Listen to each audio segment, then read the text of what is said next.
welcome back to Small Town Loud Music. This one is Dust Devil, All Smiles. Dust Devil was kind of interesting. It is, three of the members from Never Better.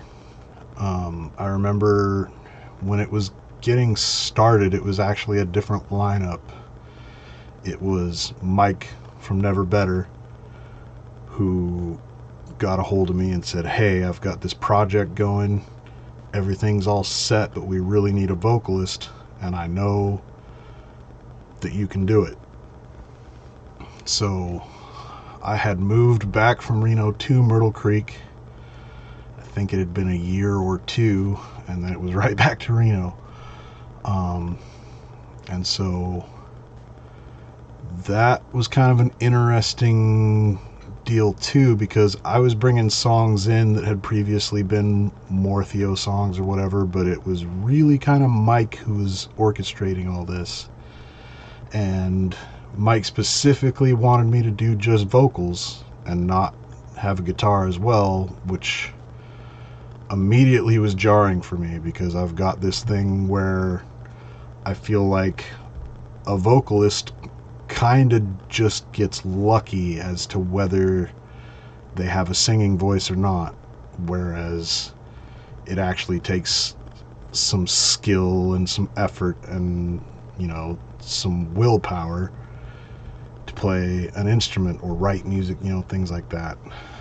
So I had to kind of just trust in Mike's vision a little bit and try to get outside of that headspace. And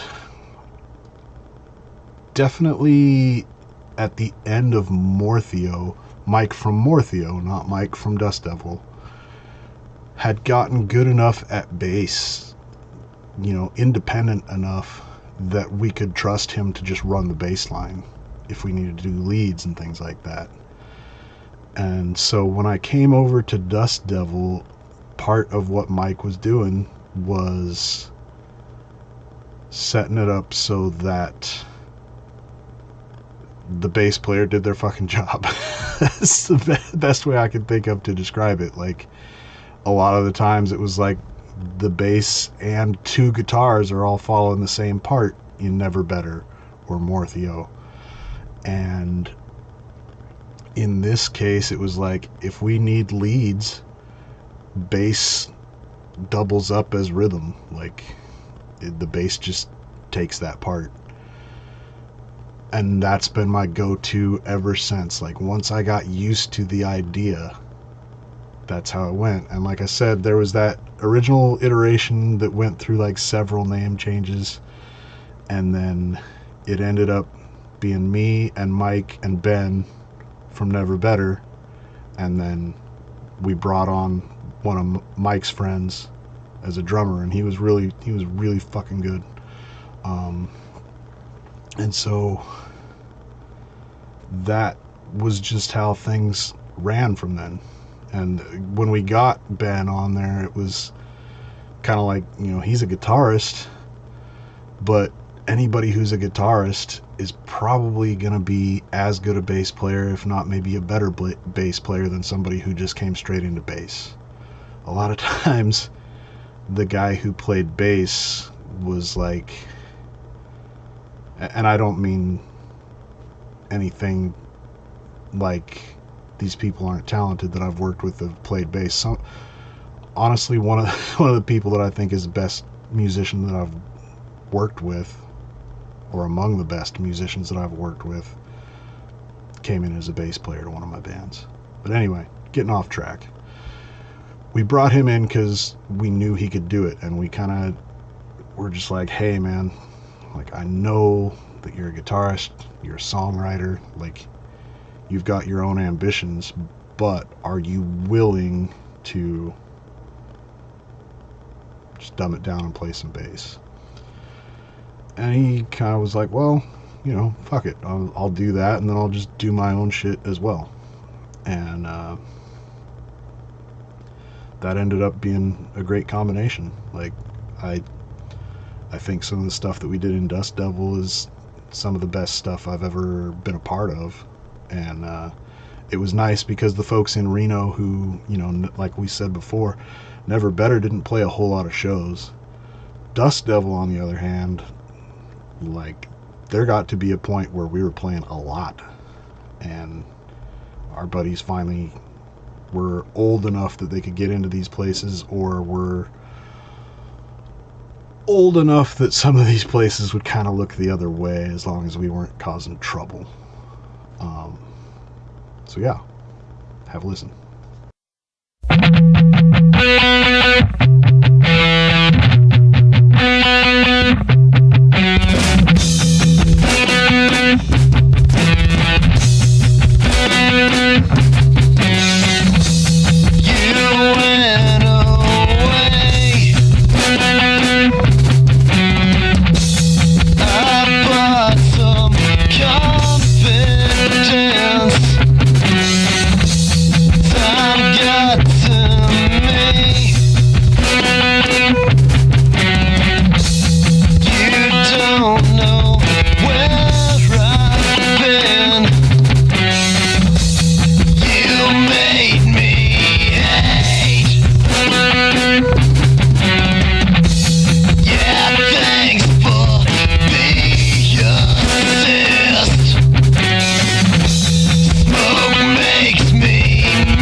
ashes to embers, a cloud of smoke, a sudden anger.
played the bass in Dust Devil.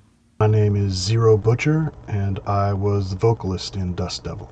Aside from that Tumbles for Jesus and Never Better thing in Roseburg, the only other time I can remember playing there was with Dust Devil. And yeah, that was not a good night. Like, I think we might have had an APB out for us. Like, we got kicked out of a strip club, and I don't know why or who was with us that did whatever the fuck it was they did to get us out, but they were not happy with us. And that was after my time in Dust Devil, I do believe. It is really it's funny to look back on now, but it's really so like, God, I shouldn't have done that. I don't even remember the gig, to be honest with you, that much. I remember the trouble more than the gig, but yeah, it was not. I don't know how to feel about Roseburg. I don't know what's going on there. The last time I was there, a lot of businesses were shut down. I don't know what is going on there. I don't know. I don't know if you remember Brandon Chapman. He was he's in one of the metal bands that we used to play with back then. They changed their name so often, I never know what to call them except for Brandon Chapman's band. But he's still doing some stuff up there. He's running some shows in some bars here and there.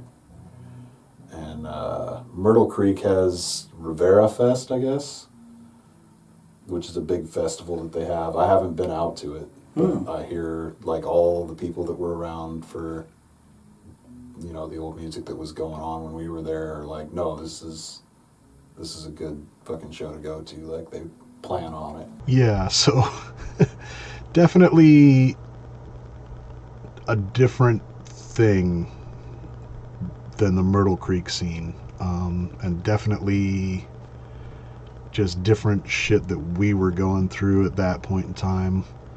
I kind of stayed out of a lot of the shit, but I was aware of a lot of the shit, and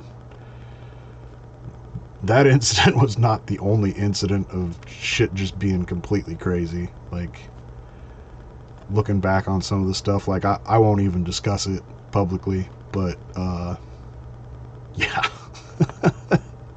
And one of the things that Ben or Mike would talk to me about from time to time is how weird it was that I was just so chill with it. Like, I would kind of be like, this shit is crazy. Like, what the fuck are these guys doing? This is foolishness, but whatever. Like, I wasn't judgmental about it. Like, I was just like, hey, you guys just fucking protect yourselves, you know? Like, don't get yourselves into some fucking shit you can't get back out of. Don't get yourselves in a trap. Like, I love you guys and I'm worried about you guys, like, but I ain't judging shit. I ain't judging shit about your friends or whoever the fuck happens to be around, really. There's a few of them that, like, that weren't real friends, that they knew that was the case, and they're like, hey, don't even fucking bother talking to this asshole. Like, because they would shelter me from shit like that. They're like, this particular guy, no, don't even bother to talk to this fucker. This guy's a problem, and we avoid him as much as we can. He comes around with some of the other fuckers, and it wasn't just one dude. There's some shady fuckers that were around, but there was also some people around who just, you know, Reno seems like a fun place to people who come there to visit. And that's, there's a Quiz Boys song called Hell Nevada that I really hope that some of those old songs on that album, I hope Ben re-releases or something. I think if you look super hard on Bandcamp, you can find some of this stuff, but that Hell Nevada song was like a favorite because it kind of put into perspective, like, when people come here for a trip to have fun and, like, just, you know, revel, it's all well and good for them, but for the people who live there that aren't fucking rich and living up in Galena or wherever, like, that's not a fucking place to be. It's not a place to be a kid for sure. It's not a place to grow up. And it's not a place to be just a run-of-the-mill adult either. Like, if you don't really have some stuff going your way, it's easy to get into some shit in that place. And yeah, that was reflected in what was going on at the time. But the music we were making, and maybe that was part of the inspiration for it, it was just that feeling like that. There's another song that's coming up, the last episode of this series, that I wrote when I was in Reno, and that place just puts you in a place. I don't know, maybe it's just me, but we've talked about it, and that place just has sort of a gross feeling to it that you feel like emotionally. But yeah, crazy shit. I always thought you said get high right there. When you'd say got hot, I always thought it was get high. And when I read the lyrics in retrospect, overall, got hot is better. But but get high was fun to scream at the time. When it comes to All Smiles, this is just another one that I remember being practiced many times. Of course, at this time period, there was a lot more live shows and things like that. Dust Devil, I went to one show with Dust Devil, and that was at Club Wicked. And that one was pretty fun. As far as it goes, though, I'm not really the best frame of reference for any of the live stuff that happened at shows. I wasn't old enough. We used to get snuck in because we were underage. So I used to just like carry a guitar and pretend like I belonged there and get snuck in. So for the band being predominantly underage, I think they kicked ass in the bar scene for sure. So yeah, as I mentioned earlier, some of the club owners would kind of just look the other way or assume that everybody was of age because we just walked in there like it was no big deal. Like whatever. There were a few where it was like the night of, they would be like, how old are you guys? Like, let me see some ID. And it would be like, okay, you guys can play, but then you got to get the fuck out of there. And maybe some of our friends had to like hang out outside the door or something like that. But that was honestly the rarer case. Like, as long as nobody was starting problems or trying to, go up and get a drink, they didn't seem to mind. And yeah, that show at Club Wicked, I think it might have been Archaic before that. I can't remember for sure, but I do definitely remember a show that Alex was at, and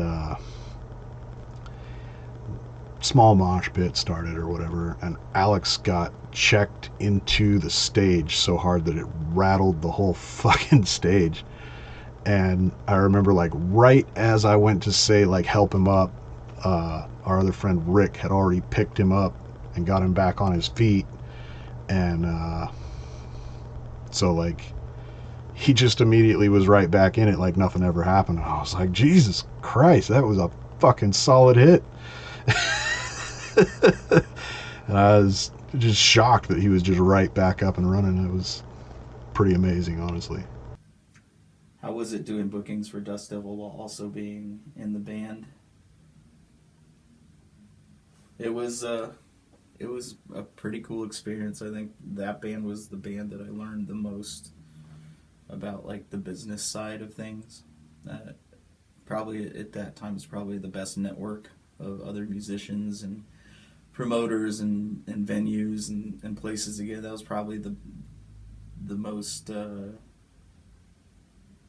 the best network I had at all the times. So I got to play in several different clubs. We had a lot of interesting gigs. We played in a lot of interesting places. We got to open for some pretty cool bands, and that's it. It was a nice experience. Yeah, I think you learned a ton from that, but good God, that seemed fucking stressful.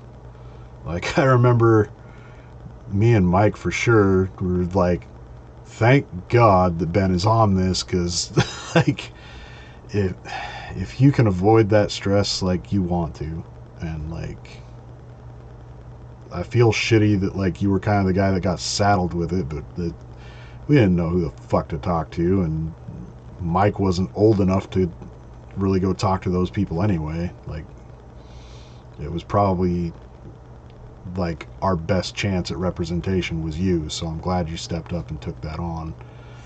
And we just didn't have it back then. Like, I had set up some shows and stuff like that, but I had just like rented places like Grange Halls or, you know, community centers or Elks Lodges, you know, shit like that. Going and talking to these bar guys, like, especially when I first got there, I wasn't even old enough to really be in the bar, and so the other two definitely weren't old enough to be in the bar talking to these people. You were kind of our only way in, and then just the business side of it in general, like the connections and stuff that you would start to have as time went on, like, that was a huge deal. Like, you were essentially the manager at the same time as playing in the band. And that's a lot. On top of the fucking 2 or 3 jobs you would have at any given moment. Like, I don't know how you didn't have a nervous breakdown with all the fucking shit on your plate, but I mean, you paved the way for us to be able to just work on the music part of things. And appreciate it, man. It fucking made shit happen that probably wouldn't have happened otherwise. I remember, I think we performed with them once or twice. Was it with, I think it was with Brian, or maybe it was with Toby. When I was with Hicks and Reno and Cameron, right? The Upon the Earth, right? Yeah. Look at that. Ooh, look at this. Oh, look at this band. I think we did play in, was it Riddle or something? Gosh, I can't quite remember. But I remember him always doing stuff, always playing music. And gosh, did I meet my first girlfriend at that concert? I can't quite remember, but that could have been a possibility. Although 17, 18, yeah, that sounds about right.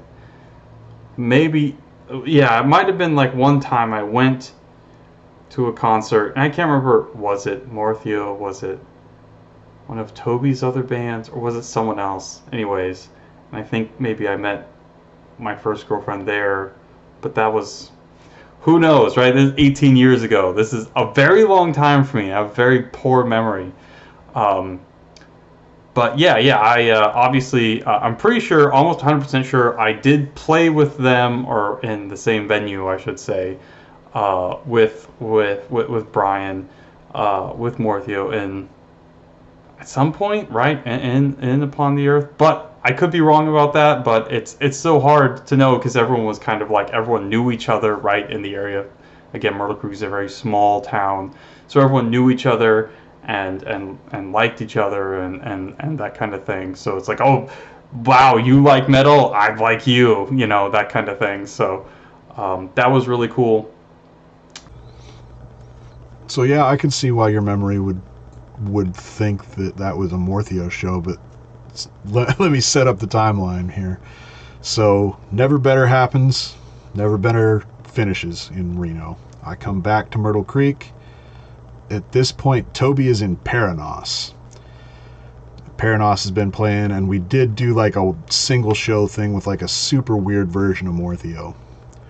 And then back to Reno into Dust Devil, and Dust Devil comes back to a Battle of the Bands that was actually in Winston, and I can't remember if that one was tied to the Melon Fest or not, but I do remember it was in the same place. So it's in this park in Winston. There's like a little skate park next to it. And so it was Paranos for Toby and Dust Devil for me. And Ben from Dust Devil like has a very clear memory of your band, because he remembered that like the sound guy was just, I don't know what was going on, but we could not hear your vocals at all. It was like the mic was completely off. So eventually you got pissed off enough that you just tossed the mic aside, said fuck it, and started just, you know, as loud as you could to the people in the audience with no amplification at all. Like you were just giving it what you had, because it didn't matter, because the mic wasn't doing anything for you anyway. And we were like, dude, that sucks, especially in a setting that's like Battle of the Bands. It's like a more competitive kind of thing. Like, you probably just got your chances fucked up, and that wasn't fair. That was the main thing. That's not fair to those guys.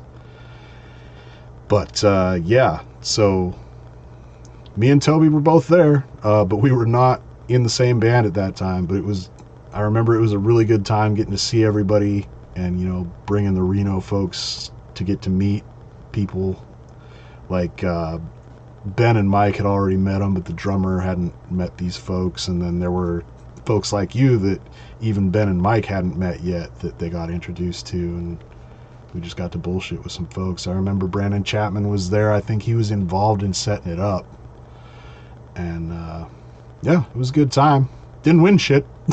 Didn't win a damn thing, but it was fun. And I remember at that show, Mike busted a string. And so just we both had fucked up mechanical failures going on for us, but it was still a fun show to play. Dust Devil went and played in Winston one time at the Melon Fest. That's the only time I remember coming up with Dust Devil. Everything else was in Reno. Was that the one where the sound guy was like trying to do the sound check during the set? Yeah, basically, yeah. Yeah, you mentioned that earlier. That was, I actually have an interview from the guy who was the singer in that band that just literally threw the mic aside. He got so pissed he just said, fuck it, and threw the mic and started shouting at the audience. I'm trying to remember anything else about that. I remember Mike broke a string. Mm-hmm. We had to restring that thing real quick and go to our second song. Mm-hmm. Mm-hmm. And once again, we definitely weren't who they were waiting to see in Winston. But mm-hmm. Mm-hmm. But Paranos was there. Yeah, I remember Paranos quite a bit. I really liked that project. I distinctly remember when Zach was playing drums, he, at the end of a set, he collapsed backwards over his drum set, screaming, "Where is my cocaine?" At the end of the night, he got tossed into a dumpster and kicked out of the show. So that's where we found him, in the back, in the dumpster, still concerned more about his cocaine than he was the show. So I would say that was the most memorable, but there were a whole bunch of them. Very glad that was after my time. First of all, I wouldn't want to have dealt with the nonsense that must have been going on there, and I would have been pissed, probably, like, that you know, this show was getting shot to shit over some dumb shit like that. I just have never been super patient about that. Like, if somebody's too fucked up on stage to play, like, I'll call them out in front of everybody. Like, I don't give a fuck. You came here to look like a fool. That's what the fuck you're gonna do. I'm gonna help you. So yeah, I'm glad that was an incident that was after I had gotten out of there, and it was different folks. It sounds like an interesting but obnoxious time. How do you think the Reno music scene reacted to Dust Devil? I don't know. I don't know. I think at that time in Reno there was a pretty good circuit of bar bands, right? It's always been it's always had a rich history of hardcore punk and underground and basement shows and things like that. It's one of the places for that. That was kind of a unique time, I think, when in Dust Devil, though it's a rock at that time. It was a really rock oriented town, so there was a lot of metal bands, and you could go to a lot of bars and find heavy music, and it wasn't weird. It was pretty status quo. It grew to that. It grew to that at some point. I really liked that about that town. The feeling I get from live music over mainstream is like the energy when you go into a show, like the energy in that place, like when you're around a bunch of people that want to see those bands and like actually support the scene, the energy is so much different than going to a mainstream like metal show and then you're surrounded by 1,000 bros like, man, how the fuck did you find this shit? Like, I don't get it. Like, and that's just me talking shit about bros, because they're fucking so useless in the scene that I love so much. So kind of to chime in on both of these things, because I feel like it happened to just, those interviews just went a little hand in hand with how I felt about it, is like, I remember there were a couple of like hardcore gatekeeping guys, and we weren't a hardcore band, we never pretended to be, but they would like talk about like, oh, I've heard of those guys, they're fucking bro metal or whatever, and it's like, no man, we fucking play what we like to play, and like we're gonna be on shows with guys. Like I remember it was Face Bath was kind of a rap metal band, and we were still a little bit more grungy, and we definitely had nu metal influence in there still, but a lot of that came down to like, we like the way that those rhythms hit, things like that. But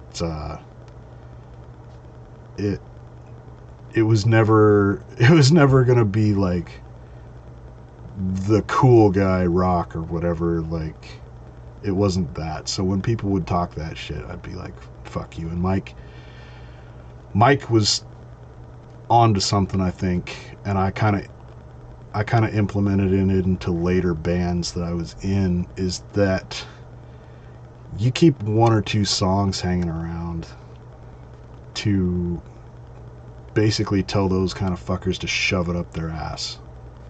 You play some shit that does some wild shit on the guitar or whatever, because that's what's going to impress those fucking gatekeeping scene kids or whatever. Like, that's what they came to hear. So when you show them, like, I can absolutely do that thing that you think is so great compared to what I do is so fucking terrible, you're telling them, I have the choice to do this.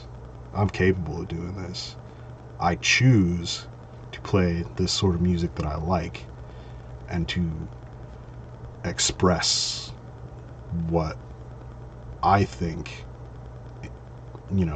captures the feeling of what I'm going through or just resonates with me, right? And at that point, you're saying, hey, you can fucking say what you want to say, but all your fucking asshole bands that you listen to, we're up there with them. You can't say that we're not. We're capable of it, we just don't. We just don't fucking do it.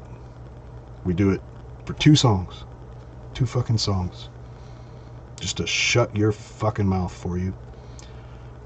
And then you can either fucking respect us, or you can,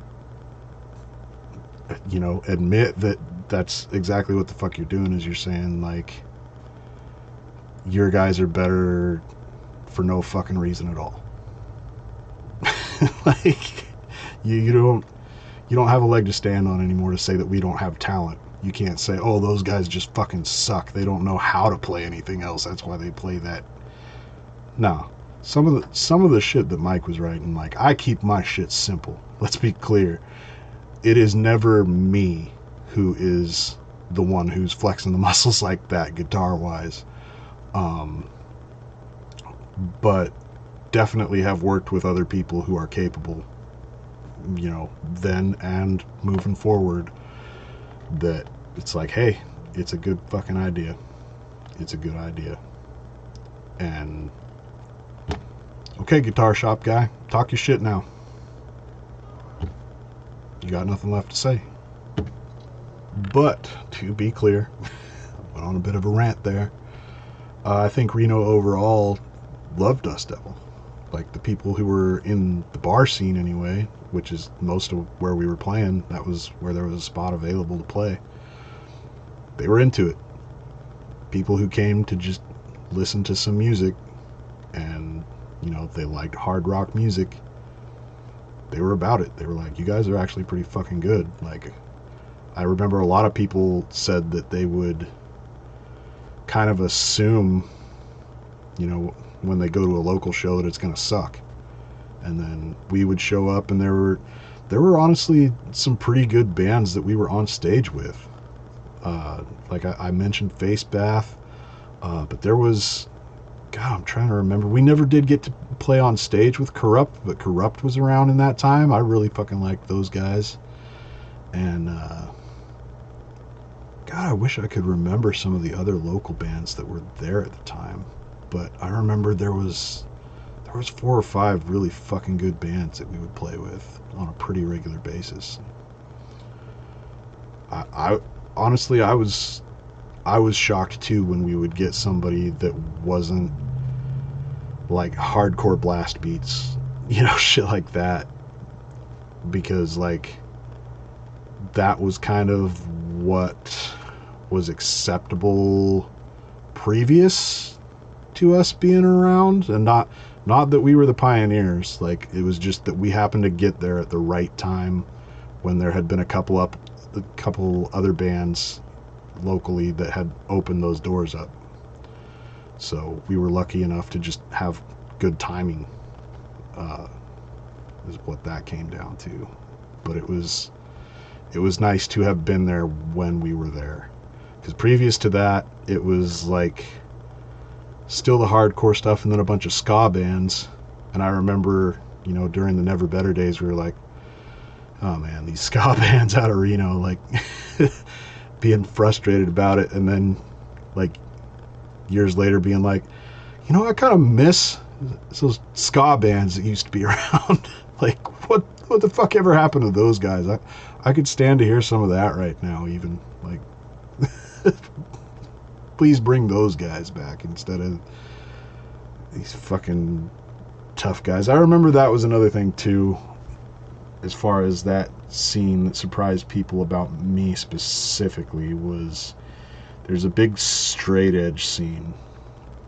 And in Reno, that straight edge scene kind of seemed fucked up to me. Because it's one thing to be straight edge, like, and just make your choice, hey, I don't do that shit. It's another thing to try to enforce that on other people, like it's any of your fucking business. And a lot of them seem to be the latter. Like, they would pick fights with people over the fact that they were drinking or smoking pot or whatever.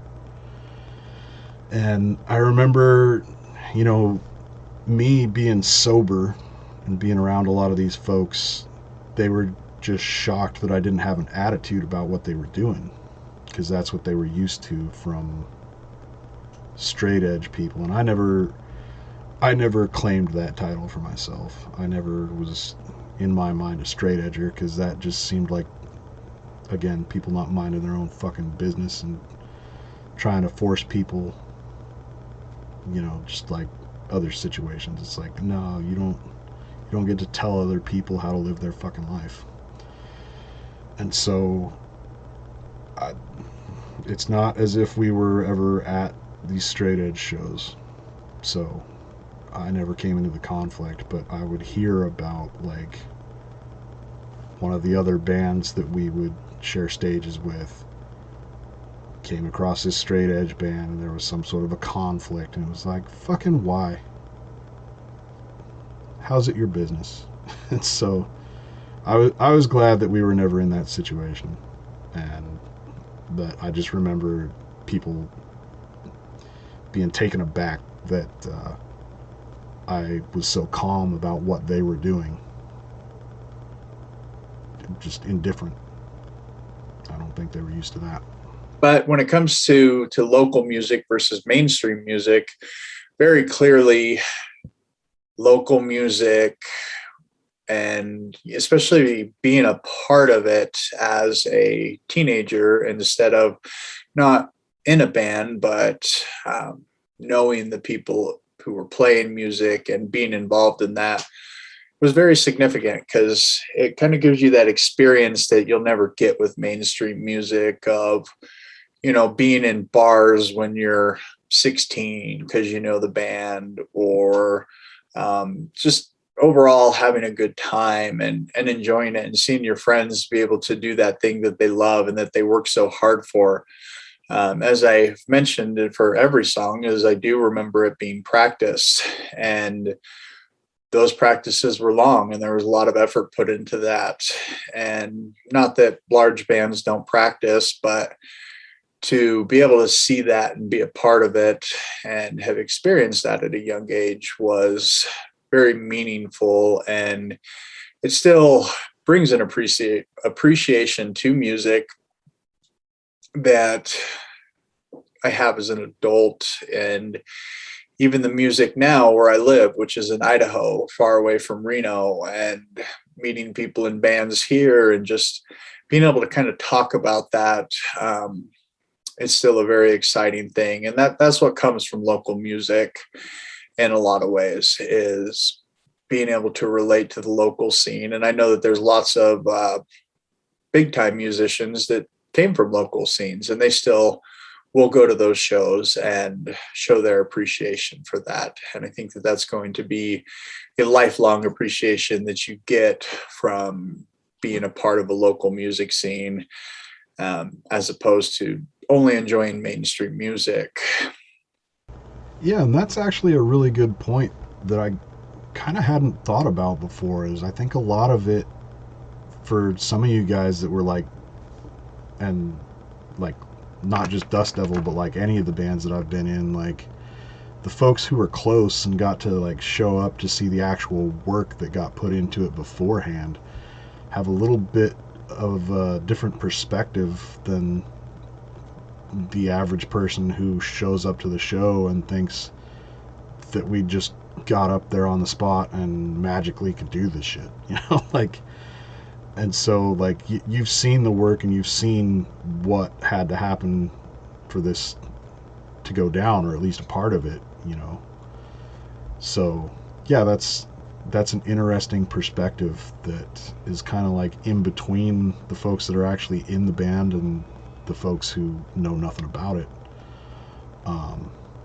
And yeah, like you were saying, like I remember Ben said that he had seen Papa Roach, I think it was in Carson, before they had hit big, and like a couple other bands that were just in that, Sacramento, Carson City, Reno, in that general area, that he's like, yeah, I remember when those guys were still a local band and then they blew up.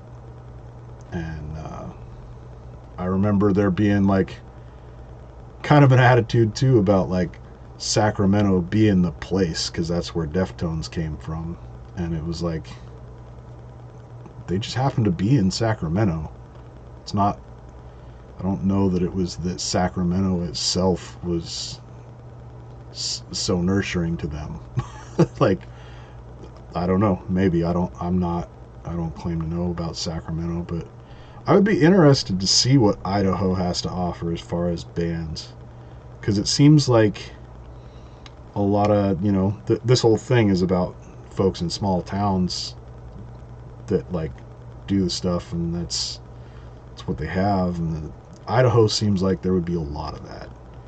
So I'd be interested to see like how much is going on over there, or how much was going on over there. Uh, I don't know how many kids are picking up guitars these days, but it would be interesting to know. I feel like it'd be a similar thing to like maybe not Klamath, but you know, because Eastern Oregon is a whole different thing from where I've been living in Oregon. It's culturally a little different, and I think Idaho is kind of an extension of that. But places like Idaho or Utah or places that are small and kind of isolated, it it would be interesting to me to see what they're putting out. So that's it for Dust Devil and All Smiles. Next episode is going to be another Dust Devil song. Again, thank you to all the folks who took their time and put in the effort to get me these interviews and recordings and such. Bringing back a lot of cool memories. Like I said, another Dust Devil one up next. See you there.